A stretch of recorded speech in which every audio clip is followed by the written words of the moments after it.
So I'm going to give everyone a few minutes to join, and then we can get started. But anyone who is on, hi, Sherry.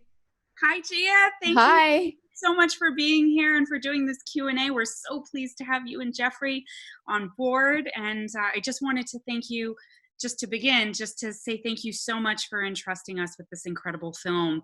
And we've already heard such amazing feedback from our audience about how it's touching their lives and speaking to them, especially right now. And we thank you for taking this leap of faith with us, with the festival going virtual this year.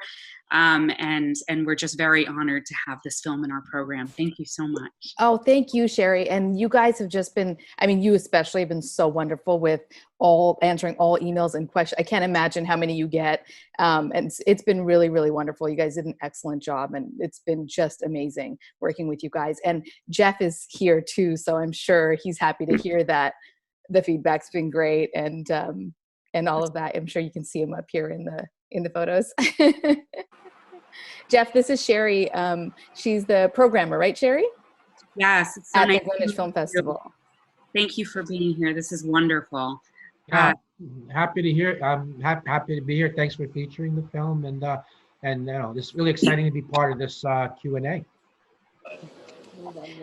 So I guess we have quite a few people on, so we can start. But I just wanted to, before we get started, I just wanted to say, hi, Kuldeep. Hi. I just wanted to say that all questions are welcome, whether it's about Jeff's, incredible life story or about the filmmaking process. We're both, Jeff and I, are completely open books, so we'll welcome, anything that anybody wants to know. And if you're not speaking, if you could mute yourself, because we are recording the call for the festival, so just want to minimize the background noise. That would be awesome. I have a question for you, Gia. This is obviously a very important film to make, and it must have been really, really hard at times because the content can get heavy. So I was wondering, for you, what was the hardest part of filming, or even anywhere in this process? That's a good question. It's funny that you say that, because I asked Jeff this question in one of the last interviews we did, is like how he's so even keeled throughout the whole thing and throughout the filming process, because even though I made the film, I've cried many times watching it. So I don't know how Jeff gets through this. It's really remarkable. What would be the toughest thing, I guess? Filming it and making it has been really, really interesting and really fun.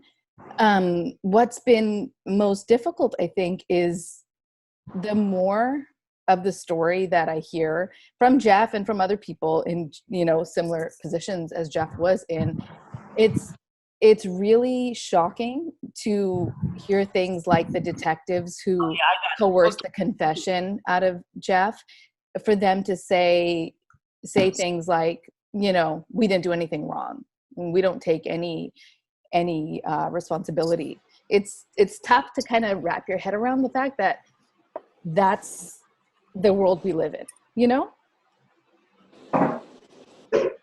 So I just wanted to say something just on my end of it that intersected with what Gia said. I consider that my mission in life, my purpose in the world, is to fight wrongful conviction, and so I have a purpose there. And really participating in this work with Gia, I see as a natural part of that. I think that getting my story out as an example of wrongful conviction. Of course, my case is but one case of more than 2,500 cases that are listed on the National Registry of Exoneration. And so, I just see that this work as being part of that advocacy work. It's part of that continuing methodology that I've used since my release back in 2006, which is that I've been willing to trade privacy in exchange for greater awareness of the issues, in the hope that that will further awareness and ultimately policy reforms aimed at preventing this from happening to other people. I do find sharing my story in whatever format or setting, I do find it to be healing. I find it to be cathartic. I love receiving warm statements of empathy. You know, that's particularly important for me. While I was in prison for 16 years, I really perceived the world as really being largely cold and uncaring, and everybody being wrapped up into their own personal pursuit of happiness, where, you know, whatever was happening to somebody else that was not directly connected to them was really beyond the pale of what they were really paying attention to. And so it's kind of a reminder to me that that's not the situation. So that's why those warm statements happen. So I just wanted to, you know, share those aspects to it. I have a question. Gia, I would love to hear about how you first learned of Jeffrey's situation and how you became involved with the project, where that process began, and those initial first interviews and discussions with Jeffrey. Yeah, sure. It's really an interesting story, actually, and it's a little bit of a long-winded answer, but I'm not a big podcast fan. I can't get into podcasts. I need the visual. So I never listened to podcasts. And one day my husband came home from work and he was like, "You got to hear this podcast." And I was like, "Nope, don't want to hear it. I can't sit for like an hour and just listen. I need like to see people's faces." And he was like, "Well, it's about a Pakistani family and it's a true crime story. And, you know, we're Pakistani and I've always had an interest in true crime stories." And so I was like, "Okay, well, that sounds interesting. Let me give it a try." And it was Serial. And it was when it first aired before it kind of blew up. And so I listened to the first 3 episodes and I was, you know, like the entire world, I was just addicted to the storytelling, and it was so well told and so shocking. And I 100% believed and still believe in Adnan's innocence. And I was like, well, what can I do to help this situation? It was so heartbreaking. And so I reached out to the family. I never heard back. I'm sure they got 1,000 messages as people, you know, around the world were hearing their story. And so I got together with a friend Marion, who's on this call, and we scheduled a fundraiser. We actually, I shouldn't say scheduled, we hosted and planned a fundraiser for Adnan's Legal Defense Fund about 5 years ago. And it was the first fundraiser ever done for him. And in that process, we were like, well, who should we get to speak at that fundraiser? And Marion's like, well, I know a guy, I met him, and he's had a very similar story to Adnan's, and his name's Jeff. And so she introduced me to Jeff, and Jeff spoke at our fundraiser, and it was really gracious of him and great of him to do. And it was a small fundraiser on the Upper West Side in a basement of a bar, but we raised about $3,000 in one night, you know, which was awesome. It was at the time the largest donation made to Adnan's fundraiser. Of course, this was such, you know, small apples. It's gone on to raise like $250,000, I think, or something like that through their own fundraising. But that's how I met Jeff. And then we did that, and we didn't really work together again. We just stayed in contact, really, and, you know, we'd meet for coffee here and there. And then I was there in person for some of the filming of the HBO doc, The Case Against Adnan Syed. And it was so funny because I was sitting there and I'd been wanting to do more for this cause ever since. And I wasn't really sure, like most people, how you can make a difference. Like, how can one person really do anything?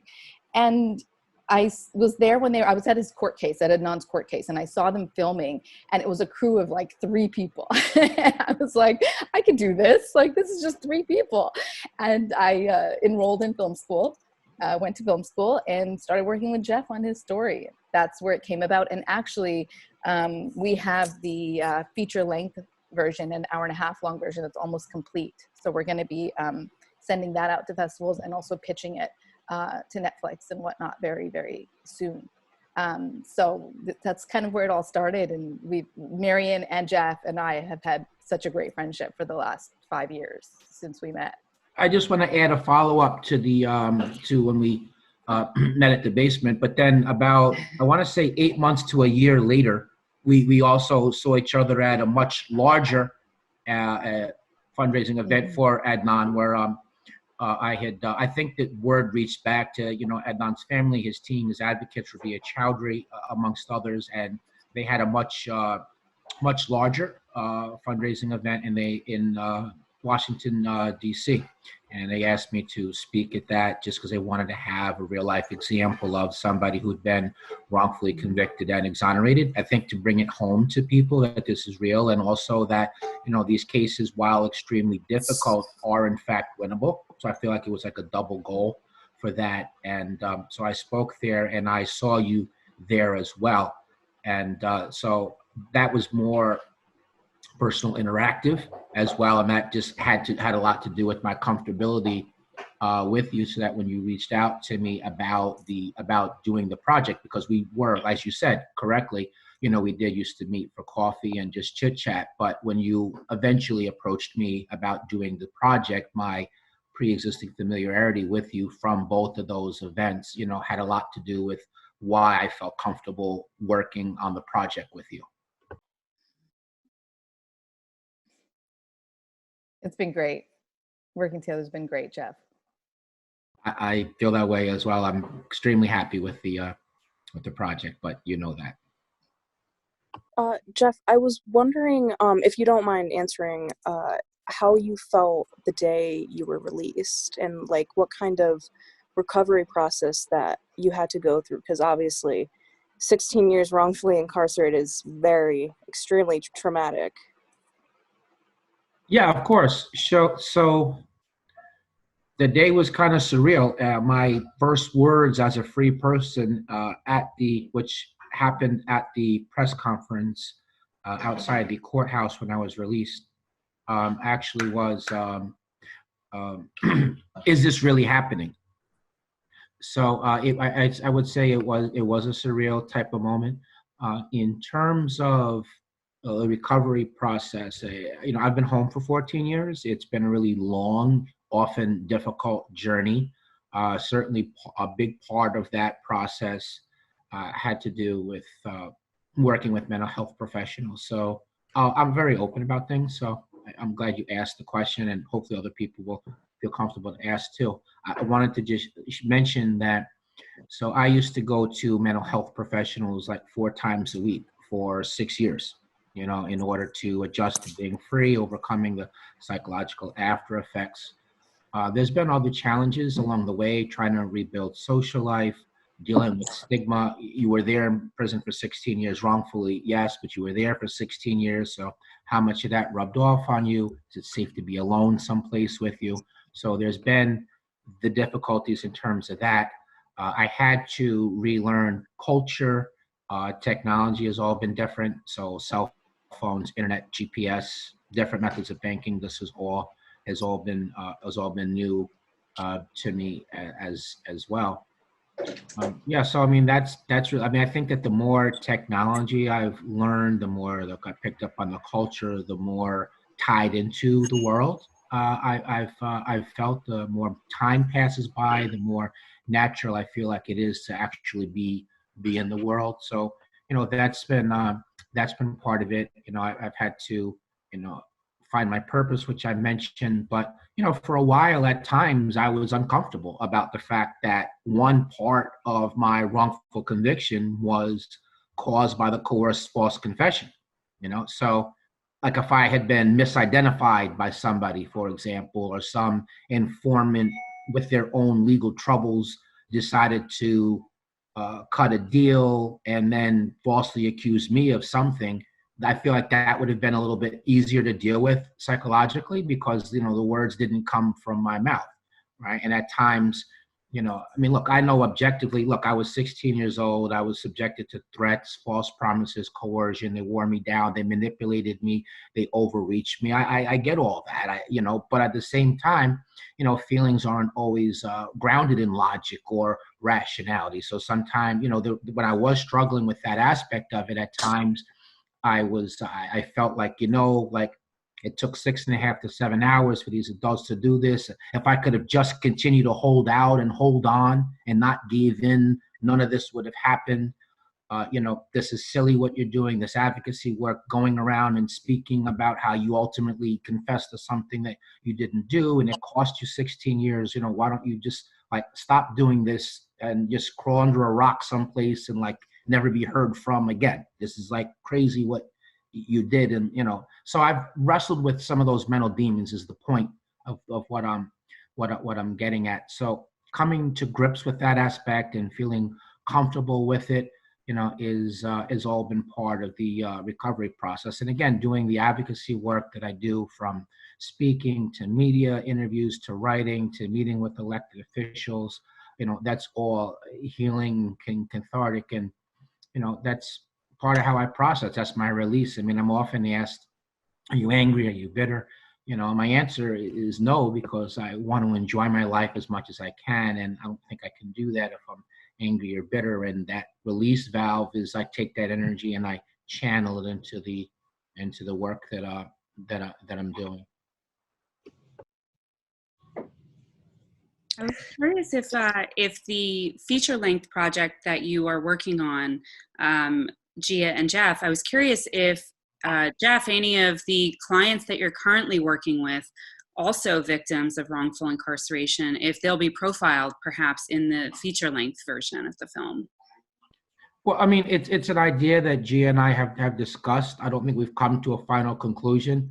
But I think in all likelihood, yeah, it will involve some aspect of that, because I think that it doesn't round out the whole picture, and I like giving the whole picture, warts and all. So I'm pretty sure, I would say there's a 95%, chance on that. I mean, it mostly has to do with whether they would be comfortable to be on camera or not, but, really essentially for the world. But I feel pretty confident, I should say, that I think that at least some of them will agree to that. Gia, I have a question. I'm sorry, go ahead. Sorry, Marian. Sure, one sec. Sherry, so really, that was my original idea, is to have a docuseries and have Jeff's story lead into the next story, and it be somebody who he's either exonerated or is working to exonerate. And then ideally, in a perfect world, but of course, when you pitch, the networks and stuff have a say in what they want. So we'll see how it goes. But ideally, I wanted to have the next story of someone, of the second episode, I'd say, in a docuseries, to be someone that Jeff has exonerated, and the third one to be someone who's still in prison, who he's working to exonerate, so we can help a little bit with resources or investigation and things like that, and kind of have a 4 or 5 episode docuseries. If that doesn't, if I pitch that and they'd rather a feature, then it'll just be the feature about Jeff, with hopefully some mentions and some appearances with some of the other people. But we'll see how that all plays out, I guess. Sorry, Marian, you had a question?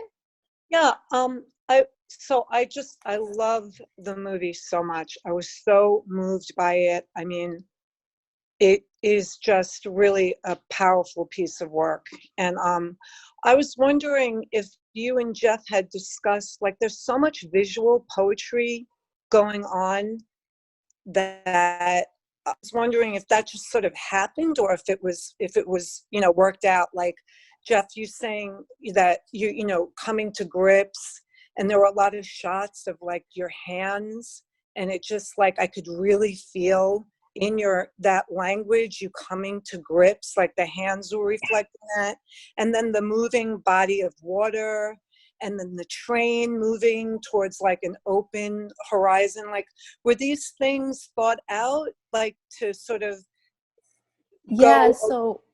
Yeah, sure, Marian. These are all things that were totally thought out. We create a shot list before every shoot, and just like you kind of, like an artist would paint a picture, you kind of think about, like, what do I want the next scene to be, and then we go out and we scout the locations, and we go and shoot those locations. I want to call out Linus is on this call. He was one of the cinematographers, so he's here, and he did some of my favorite shots in the film. Like, there's the one shot of in Jeff's office, the filing cabinets, all the names of the people. And it's just one of the most beautiful shots in the whole film. And Linus shot that. Thanks, Linus. Stop it. It was great working with you, Tia. Oh, same, Linus, absolutely. And then the train and those kinds of things. To be honest, there's so many, as in all films, I'm sure there's so many interesting things that happen. The train and stuff, I actually got one of my girlfriends who is also, it works in film and television. I took her with me to Peekskill, and we just walked everything Jeff told me, from the day the police intercepted him on his way to school, his old apartment complex, like we went to his apartment complex, we walked it, we went to see where he played basketball as a kid, then we walked the exact route he would take to school. We filmed the entire walk so we could kind of see what it would have been like for him. We went to Sing Sing prison. We went to, what's the other one? We went to Shawagunk prison. We got kicked out of Shawagunk. We got chased by one of the security people there in a car, and we got kicked out. There was lots of really interesting things that happened in the course of filming, but every shot is planned out. Amazing. Yeah. Sorry, I think my mom is on this call. She had a question. Yes, I do. Go ahead, Mom. We can hear you. Oh, hold on. She's muted. Yeah, I'm going to unmute her. Hold on.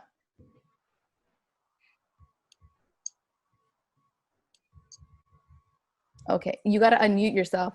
Okay. Yeah. Okay now? Yep.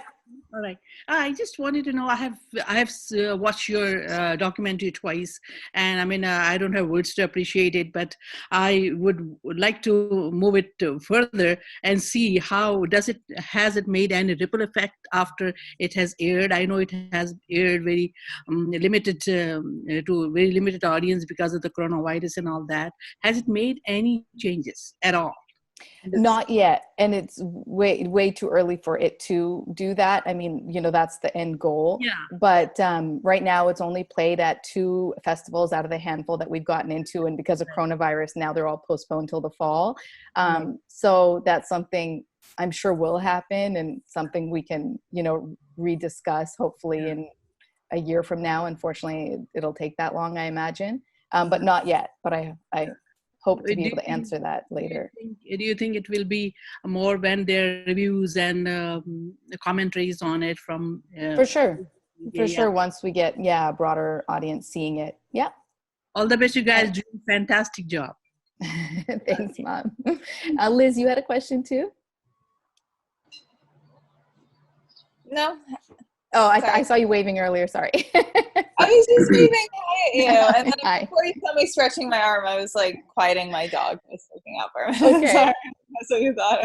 Okay. Hi, I have a question for Jeff. Jeff, I want to first say thank you for sharing your story. It's so many people. Last year's film festival, we had a movie covering this very same topic, and after seeing the Netflix documentary, When They See Us, I'm seeing that this is a theme that keeps happening. And in your movie, you said that it's almost a willful ignorance. And my question is, in Connecticut, I understand there's exonerated and there's pardoned.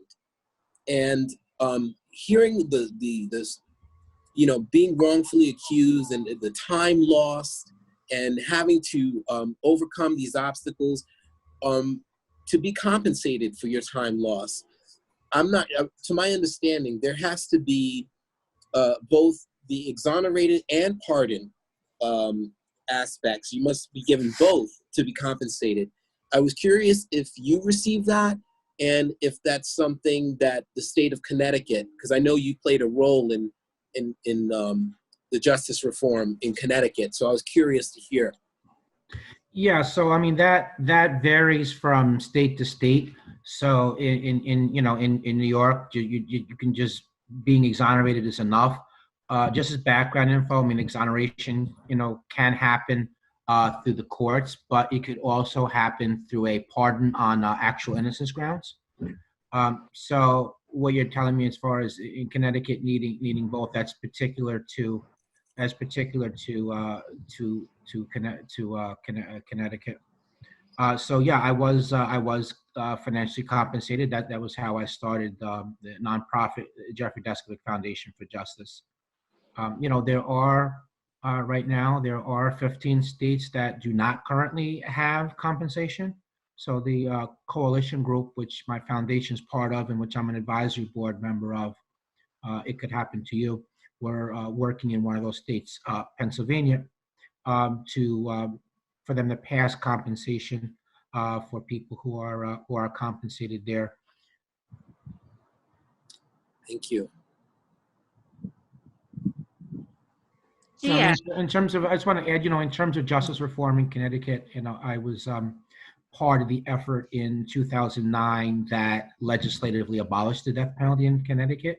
One of the main arguments, not the only one, but one of the main arguments against capital punishment was the possibility of the risk of executing an innocent person. So there was that, but I've also weighed in on other justice issues there, like on videotaping interrogations, identification procedures. One time the Connecticut legislature had this bizarre hearing where the bill being considered had to do with speeding up executions and limiting appeals. So, I traveled there to voice my opposition to that. And most disturbingly, one of the advocates who was pushing that, his argument was that while he acknowledged that wrongful convictions and wrongful executions would happen, he felt that the court system got it right most of the time, and that in order to bring justice to the crime victims, that it was an acceptable trade-off to occasionally, have the wrongful execution. So he was trying to do a utilitarian balancing of things type of argument, which I found kind of bizarre. But I happened to speak next right after him. And so I was able to address his point without, and refute it without mentioning him directly.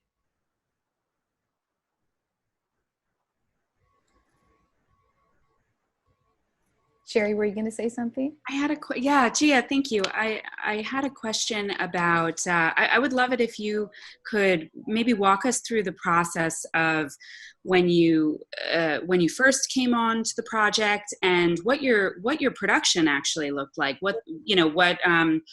How many times you filmed together with Jeff. And one of the most resonant scenes in the documentary for me, having seen it a few times now, I have to say it brings me to tears every single time. Jeff, it's your commencement ceremony at Pace University.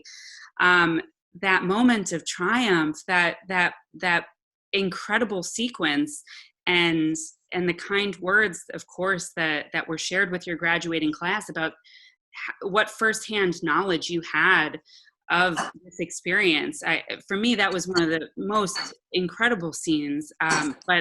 But I loved the journey start to finish. So I would love to hear about what production was like for you, and how many times you shot, or how many. Yeah, it's funny because we only shot together 3 times, I believe, total. And the day of Jeff's graduation, I wanted to be there so badly, and Jeff invited me. But that's when I was in film school, and I couldn't leave and miss an entire day to go up there. And so Jeff had a friend who actually filmed that for us. He's in the credits as well. And so he did just such an incredible job. I mean, the dean did such an incredible job. That's the scene that makes me cry every single time. I mean, I probably watched the film about 80, 90 times because I'm editing it all the time. And I've probably cried like 6 or 7 times at that scene, even though I've seen it so many times. I mean, it's like heartbreaking and wonderful at the same time. It's really strange. I asked Jeff about this exact, almost the same question you're asking. I asked him in the last interview we had, this is why I asked him how he stays so even keel, because I don't know how he does it. Jeff, I'll let you answer that since you were there and I wasn't. Yeah, sure. Well, let me just say on the sentimental side, I mean, that scene gets to me too, even though I lived it and it's about me. I mean, I feel like, I've come so far, and, just graduating law school for anybody, much less someone in my circumstances, is a monumental task. And just to think about that long journey, and, how hard it is, and, how I just picked myself off the floor and to get to that point, and just, making something of myself, that kind of, that definitely gets to me sentimentally. In terms of just being even keeled about it, and I'm not really sure how how I'm able to do that, honestly. I mean, sometimes it feels like I'm talking about somebody other than me. So there's that aspect to it. But then another thing is, I mean, I'm pretty introspective and I'm pretty deliberate and measured in my words. I think that goes back to when I was a columnist for 5 years at a weekly newspaper, and I didn't have limitless space to work with, and so I'm used to being precise like that. So I don't really have canned answers. I mean, I just think about a question, I quickly reflect back, and I just quickly think about what's a quick way I could just precisely discuss something. And I think that's how it comes across as even keeled and something factual, rather than the emotionally charged content that it is. Hi, Gia, can you hear me? Yeah, I can hear you. Okay, before I was muted, so I'm quite used to it. Anyhow, I haven't seen the movie, I must admit, so I'm more about comments and the things that I heard from you, and I heard from you about Jeff and this whole episode. So I think there's a lot of praise for your perseverance and your commitment and conviction on both of your parts, what you're doing for this gentleman, and it's more like a crusade to me that you're doing, and so it's a very, very commendable thing. But at the same time, what I was thinking while I was listening to other questions and your monologue or introduction, that is this going to expand to other issues, social issues also, or it will be just focusing in on wrongful imprisonment or conviction? Your efforts, your program on an ongoing basis. For me personally, the next 3 projects that I have lined up are all about wrongful convictions. It's just a cause that I'm really passionate about, just because I think I can't fathom being an innocent person and being accused of something you didn't do and have the whole world think you did it. Like, I feel like that's a personal hell you'd be in. Yeah. So for me, that's what I want to work on. Of course, once, hopefully, and in the future, if the documentaries do well and there's an audience and it kind of takes off from here, sure, I would love to dabble into other causes that are important. But in the short term, meaning the next 3 to 5 years, I see it just being this. I'm already started on, obviously, Jeff's story, the feature length, and then a second documentary also about a wrongful conviction. So those will definitely take up a lot of my time for the foreseeable future. Yeah. But I think there's more to it than what meets the eye, basically. Something comes out more like it's big and hits you. But there are other small items. Maybe you can inspire, or you guys can throw some voice around and say, if more people can come in and start doing things more like what you call, it's not a good phrase, but a copycat, start doing something else on minor issues. Because whatever you're trying to do, or Jeff has done, he fought his own fight first, and then he's fighting for others, which is trying to make a positive out of a negative. And the force of media and electronic media nowadays is being abused many a times, many folds, but you guys are using it to a positive effort, and which is very nice, and that's the way it should be. But hopefully other people will be inspired by your effort. Where we are in our age group, I'm not trying to cop out or anything more, unduly defend my generation, but I think we are at the end of the rope, or playing our last inning already. So you guys, I think you're starting out and you got a full life ahead of you. So I'm pretty sure you will inspire many other people to do the same on different issues, minor and major issues, and it will become more like an international crusade for other people too. I'm sure. I mean, just how I was inspired by another documentary to even go to film school and do this. I'm sure we won't even know the trickle effect and the impact we'll have, on other people, for sure. I'm just going to mute you because I think there's background music where you are after. There's no background music here. I mean noise. Sorry, not music. Did I say music? I meant noise. It's my voice. I gotta go somewhere because I got some problem with my car, so I'll be bowing out soon. But Sure. I just wanted to meet with you, be part of it, and see Jeff, and maybe hopefully when I come to New York, I'll meet you guys there. That would be great. Great. Thank you. Thank you, Jeff. Thank you, Jihad. Thank you, everyone else. Thank you. Jeff, I would love to hear a little bit about what your work with the current clients that your foundation is working with in regards to wrongful incarceration and wrongful conviction. I would love to hear what that process is like as someone who has lived this experience for so many years, for 16 years, and what that emotional impact is like helping other people traverse this very tricky landscape with so many challenges.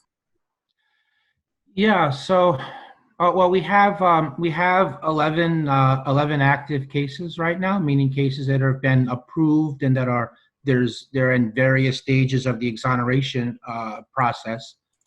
I think the one I'll speak about now is the Andrew Krivak case, and that one means a lot to me because the same polygraphist who forced a coerced false confession out of me through the polygraph did the same thing in the Krivak case. There's an alternative suspect there, a ton of evidence against him. Against the alternative suspect. And while my client's their conviction is overturned, he's remained in jail because the Putnam County District Attorney doesn't want to acknowledge the error, and he's appealed the reversal. So, and he's been denied bail. So it's a long process in an appeal. So that part of it is frustrating. There are people that I just kind of counsel and advise a little bit. We can't take everything. So like for the last year and a half, just in order to try to dig ourselves out of these there's like a 600 case backlog of just raw cases waiting to be screened and vetted, just not the actual process of clearing people, but just the vetting and the triaging of it. So in order to try, and some of those people have been waiting for as long as 4 or 5 years, so, we need more financial resources to hire additional personnel to speed that. But in the interim, just doing the best that we can with what's available. We're not taking any new applications. So, I'm kind of a softie and I know what it's like to be on the other end of it. So sometimes even with cases that we don't take, I guide people along and I say, look, I've written a ton of these letters myself and I've seen a lot of them. I know what they're supposed to look like.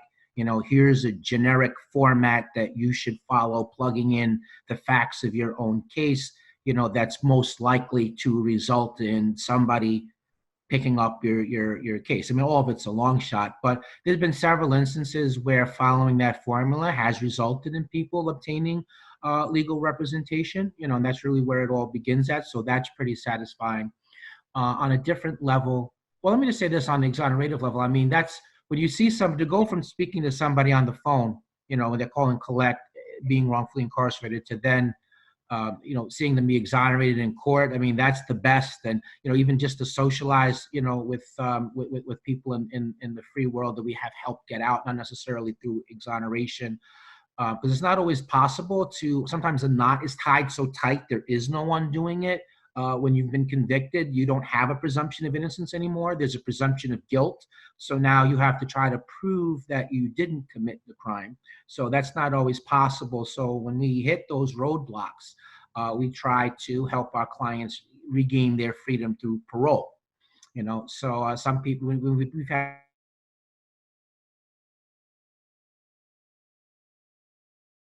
and talking with them in person in the free world is one of the best feelings ever.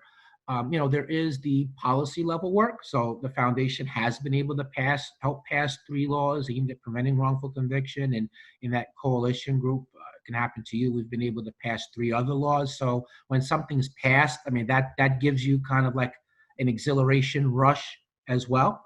So that's what makes the long hours of doing, advocacy work and working on cases. That's what makes it all That's what makes it worthwhile. Maybe this is the last thing I'll mention, that a lot of the casework is like a thankless type of thing. I mean, where just gathering all the relevant documentation just needed to do an assessment is part of it. Certainly, it's in terms of doing the legislative work. It's not as simple as meeting with an elected official, persuading them of the merits of what you're doing, and it's going to be passed this time next week. You have to build, you have to convince a lot of them, and then, building coalition and getting letters of support, and then trying to, demonstrate that there's political will, public will to do the right thing, which they really should be doing anyway, just because it's the right thing. There's a lot of, it's a grind, the long, hours driving back and forth to state capitals and engaging in op-eds and, doing speaking engagements and, strategic battleground districts.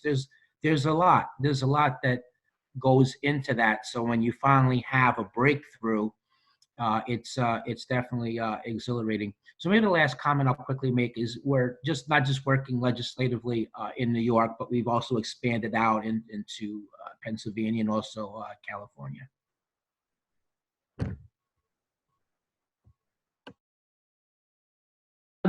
One of the founders of GIF and director of programming. I joined a little bit late.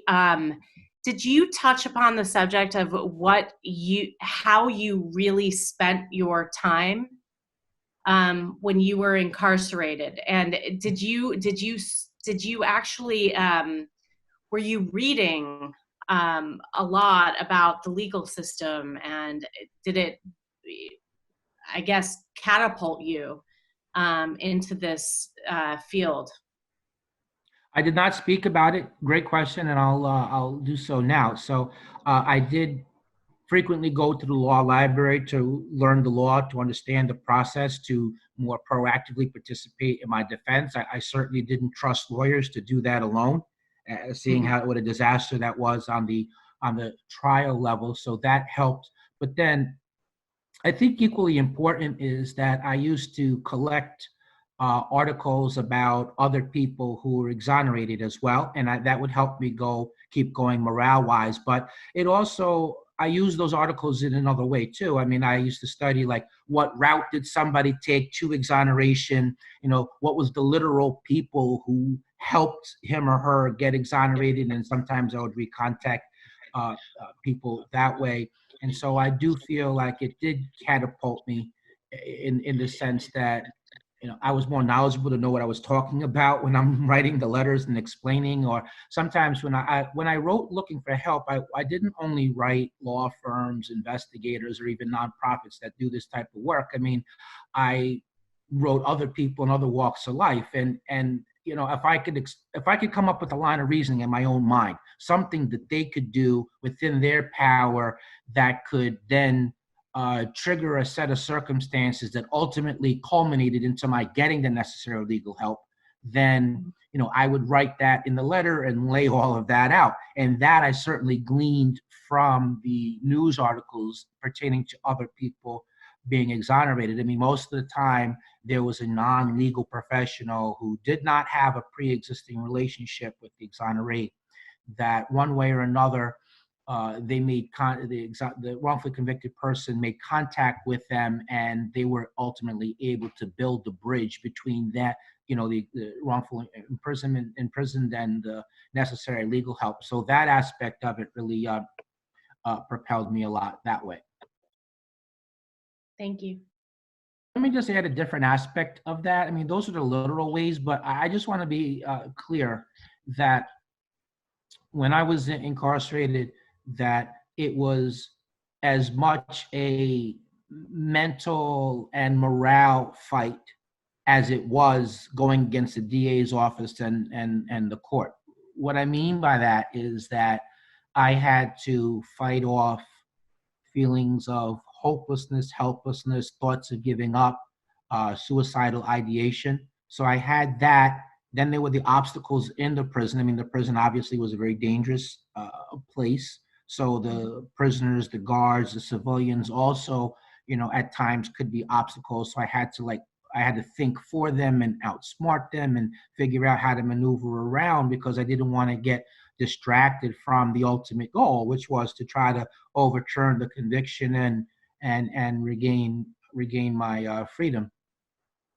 What gave you the faith to keep going?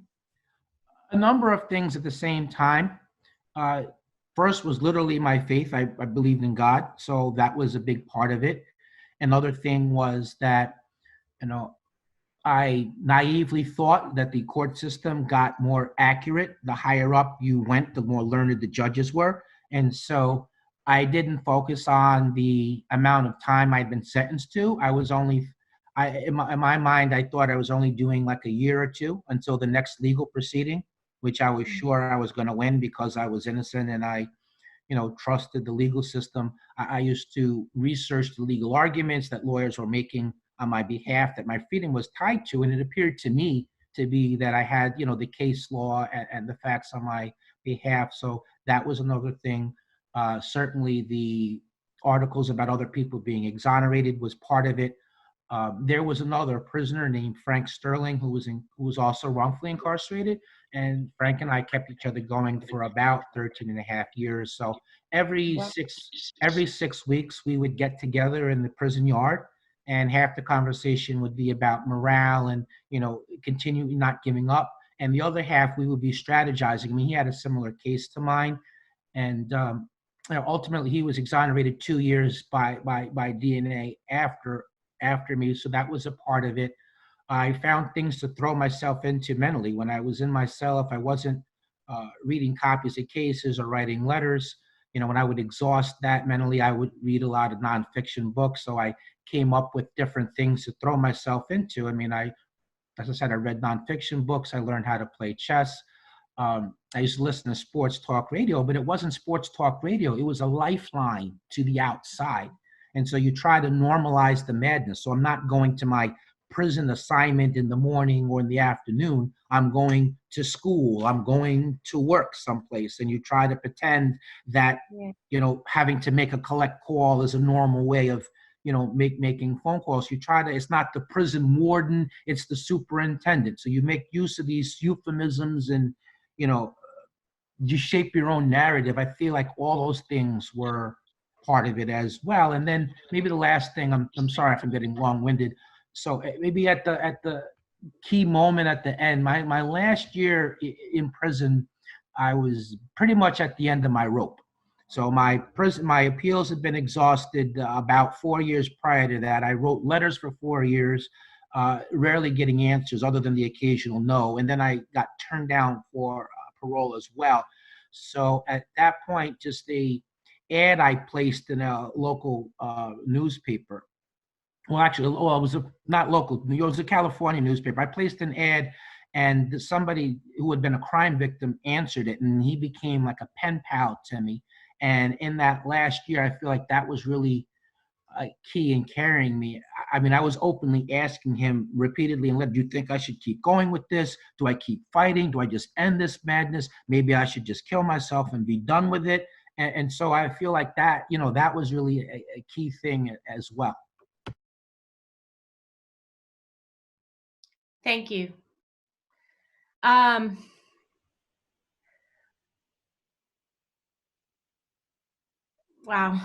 Sorry, I'm like a little overwhelmed. I guess I'm curious about, after having watched it multiple times, the film, and, being privileged to hear your story, I wonder if your fellow inmates were as forthright with what actually happened to them. Does that make sense? Yeah, but I just want to ask. Let me. Did they tell you the truth? Was while there? I was inside? You mean while I was inside, or you Yes. mean other people exonerated telling their stories now? No, while you were inside. Yes. I'm sort of curious about that, because I think it's something that you don't hear about when you're watching films about these kind of stories, and yours is very, particular and very special, but you've been in the inside. Yes. And I'm sort of curious about whether or not you believed people and what people told you. Yeah, sure. I understand your question. So for context, let me say that 19 people that I did time with were exonerated either before me or after me. That having been said, it's a misnomer, or it's an incorrect concept when people say that everybody in prison claims to be innocent. Right. In point of fact, that innocence is not something that's spoken about in prison. So out of the 19 people that were exonerated before me or after me, I was only aware that 3 of them were innocent while I was inside. And only in one of those cases, I was only aware just through media. Like I only talked about that with 2 people. So part of the rationale for that is there's a number of lines of reasoning why that's true. Because first of all, what's the point? Because another prisoner is not able to free you, right? So what's the purpose of that? Number one.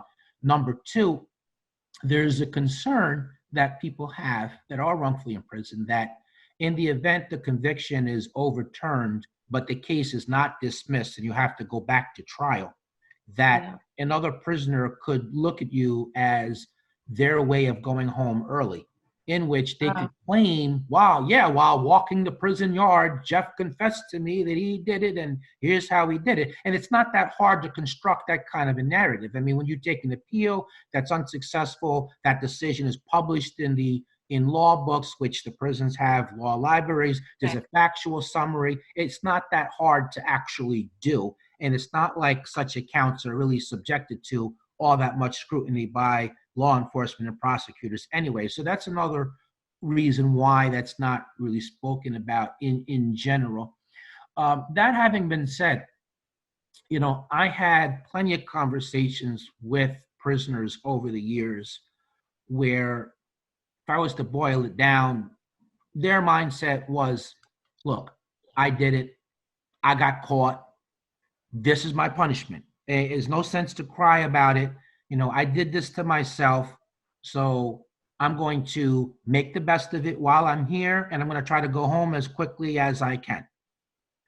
So a lot of people were forthright to me like that. My challenge, my difficulty was that I was never able to get to that place because I knew that I didn't belong there in the first place. They pretty much had an idea for the most part of how long they were going to be, incarcerated. And I had no idea how long mine would last for. And that's particularly true that when you go to the parole board, everybody knows that the parole board is expecting the applicants to express remorse, to take responsibility, to show some insight into their behavior. And that if you fail to do that and you assert your innocence, the chances of being paroled, you reduce them to almost nothing. So I knew that I was going to stand on my innocence at the parole board, no matter what. So I didn't know how long, and my sentence was 15 to life, which meant that I had to do 15 years minimally. The life part of it meant that there was never going to reach a point in time where the state was legally obligated to release me. So theoretically, I could go to the parole board and they could deny me, and go back there another 2 years and have them continuing to do that nonstop. So I didn't know how long that was going to last. Whereas somebody, guilty, they might not have a life sentence because they probably took a plea bargain. If they did go to trial and managed to have life on the end, they already knew what they had to say and do anyway when they went to the parole board, and so they didn't have that extra risk that I did I mean, it was still hard for them to get parole. Don't get me wrong. I mean, that's part of the problem now in a non-wrongful conviction legal issue, a criminal justice reform issue, is that a lot of model prisoners were being denied parole even when they can demonstrate rehabilitation just by referencing what the crime was, and which is, the opposite direction of rehabilitation, because that's not something that can ever change. And, that was known before the first day was done, but there's still a higher chance of getting paroled for somebody, that's is telling the board what they want to hear. And I knew that wasn't the situation for me. One, to kind of wrap this up, because I think we're kind of getting to the end of the Zoom, sadly, because I'd love to talk for hours about this. You are all fascinating, and it's really incredible to hear your stories.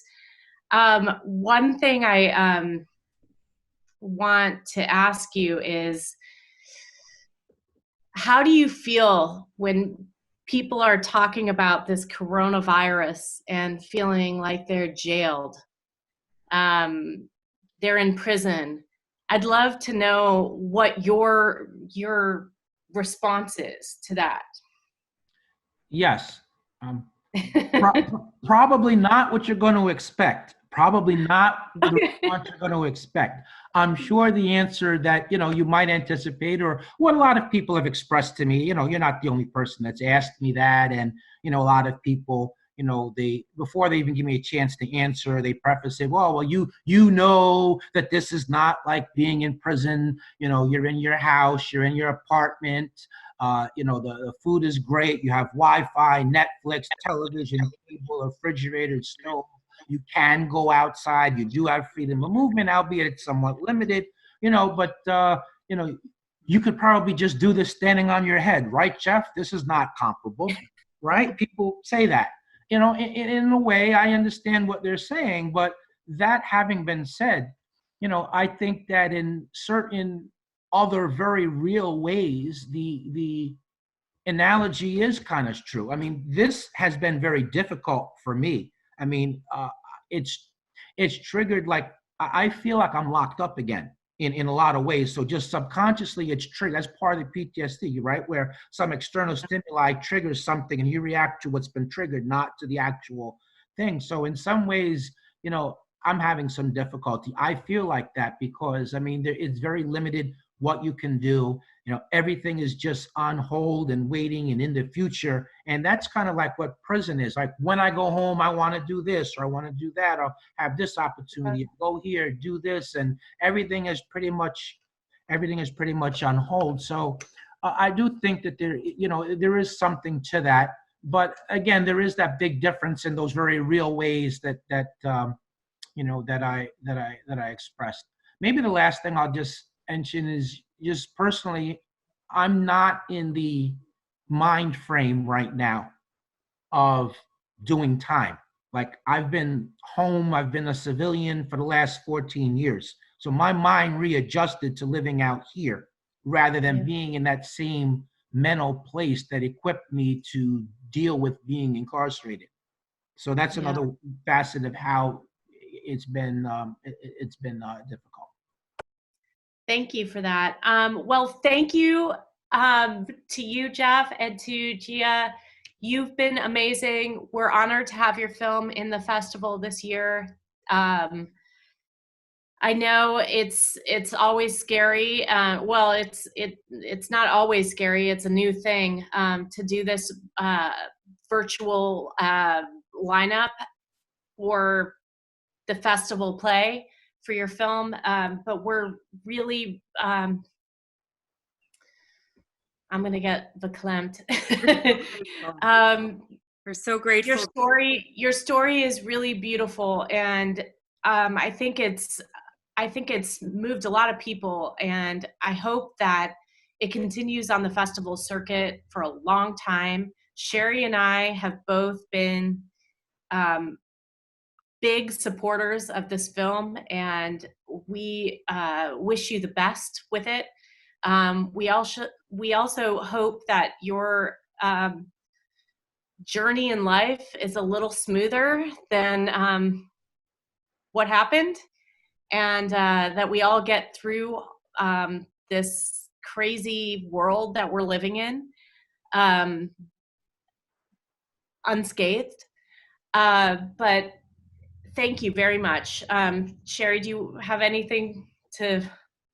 I just want to thank you both so much for sharing this very intimate piece with us and for sharing it with our audience and this Q&A, the insight that you both were able to share about the issues at hand.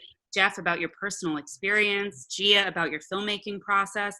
I feel like it's a very inspirational film and hopeful, and it's touching people's lives, and I want to thank you for sharing this story with us.